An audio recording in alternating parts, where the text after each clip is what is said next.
I was afraid the government would respond to the financial crisis by doing more of the same policies that caused it, which is more deficit spending, more cheap money, more central banking and central planning.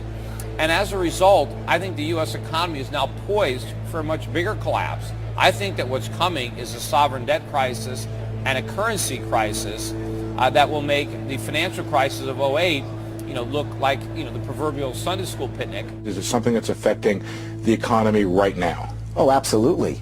The fiscal cliff specifically is one of the major ways in which the slow recovery that we have could be completely derailed. Hard landing in China, euro collapsing, problems in the Middle East, and fiscal cliff is probably paramount in that area. As a matter of policy, as opposed to an apocalyptic. And the most important price is interest rates, which have to go up. That is but the no price. one wants to let them go up because the banks will fail. We currently have no price integrity in any asset in America. And we're on the precipice of collapse. That's right. what we are. So this system is in collapse, and it's unbelievable, and most people don't even see what's going on. If you watch CNBC, if you actually pay attention to the U.S. media, they will always tell you there's green shoots or it's going to be a recovery. Mm-hmm. There's no chance of that. You don't think there are any signs of that? It's not possible. We're in the last days of this financial system in the U.S. This is Zimbabwe. When it starts to collapse, it's going to happen very fast. If people don't start to wake up to what's going on, they're going to get hurt in this collapse. But this is where it's going now, that we have to now just get as far away from the U.S. and from the Western world because this collapse is going to be messy. We've got to ask ourselves, why are the feds preparing for a war against Americans? Why have they bought now more than 2 billion bullets, all kinds of arms and ammunition, and now more than 2,700 tanks to patrol in America and keep order? We're told it's because they love us. We're told it's to keep the peace and to increase safety.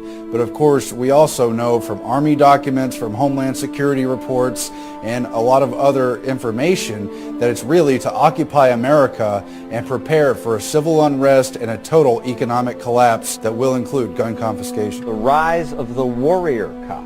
So, what do you mean? Our cops are getting increasingly like soldiers. They're being dressed like soldiers. They're being armed like soldiers. They're sent out in the streets told they're fighting a war. And when you do that, we shouldn't be surprised when we see some of the results we've seen at the lead-in, where they start treating American citizens more like enemy combatants than citizens with rights. Meaning, mostly you're talking about these SWAT team raids. Over the last probably 20 years, there's been about a 1,500% increase in the number of SWAT raids in the U.S. Often is 10 or 20 guys dressed in black, yep, heavily armed. I mean, they look like a military squad. I mean, they look like a unit that would invade a village in Iraq looking for insurgents. Speaking of the police state, which 9/11 ushered in, a 16-year-old is questioned by FBI officials over a YouTube video that he uploaded.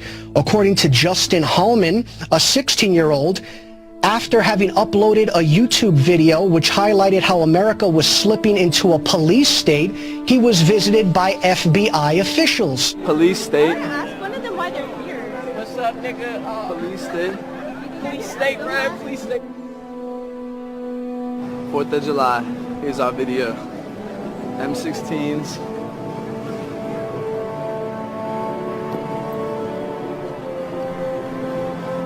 Because we don't live in a police state, sir. Martial law has not been established in this country. The door, sir. He's got his hand up. You're gonna kick my door. You kicked my door down. You kicked my door down. Get on the ground. You kicked my door down. Yes, we did. Get on the ground. No, you have no right to be in here. You have no right to be in here. You have no right to be here. You don't. You have no right to be in here. Do not touch her. You are assaulting her.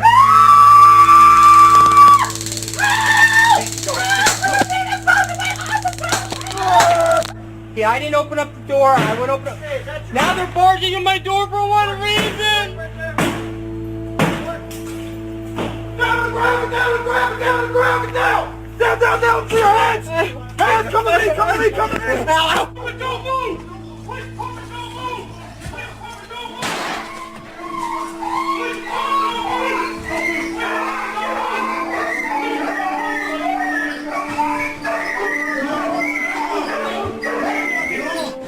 If what we saw in response to bombs was that, what will the response be in the wake of something bigger? Is that when we'll see martial law take effect across the country? And more importantly, will people just accept it entirely out of fear?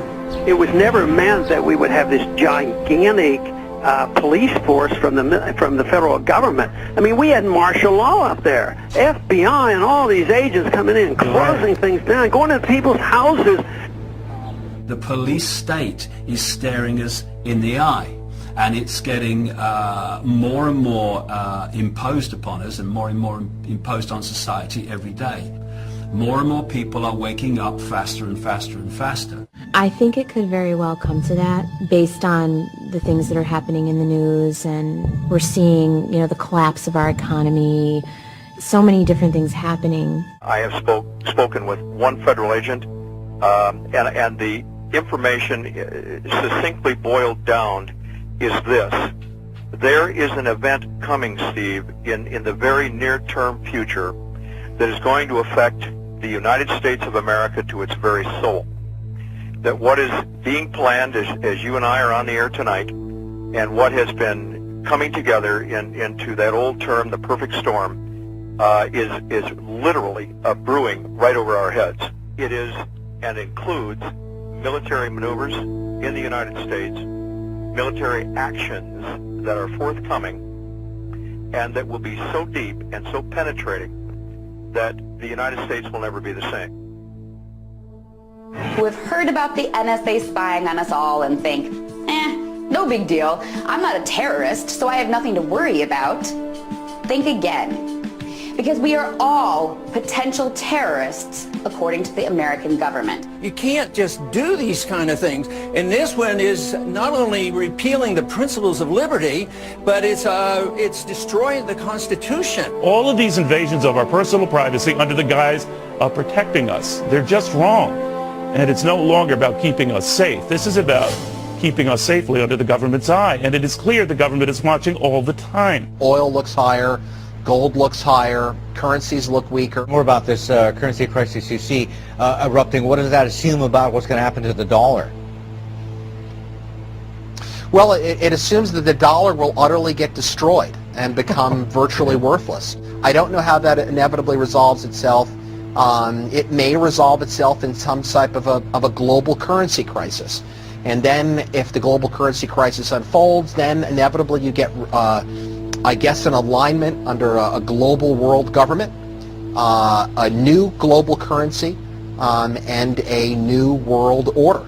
Growing debate in Washington following reports that some U.S. senators are now considering an immigration bill that would force all U.S. workers to carry around biometric ID cards. Well, it is an idea that is now raising some serious concerns among privacy advocates. Through the advancing market of biometrics, technology that uses physiological and behavioral recognition to identify people.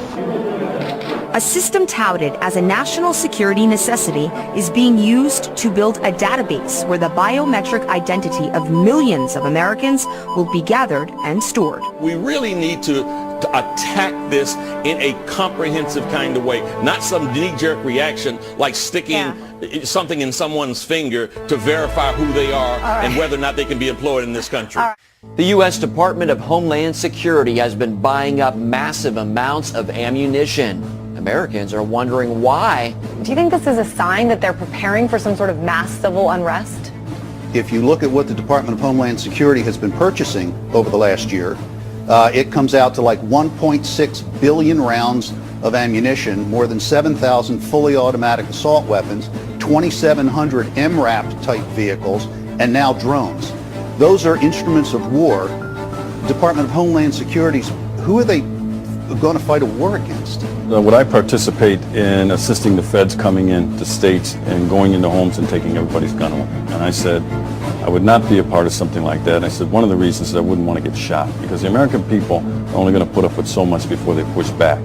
And I said, if the feds tried to do that, disarm this country, I said, you would see an uprising, and maybe a version of the Second American